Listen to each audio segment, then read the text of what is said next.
are going to Bukid. I wonder what happened to the corn. Inuod siya, oh. Kawawa talaga ang farmer. Ni? Oh.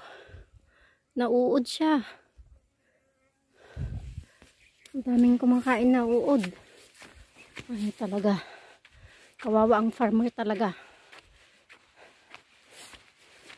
Ang init-init. Naabutan na tayo ng ano.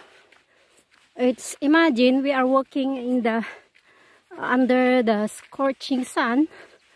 It's 11:20 in the morning and it is very scorching the sun.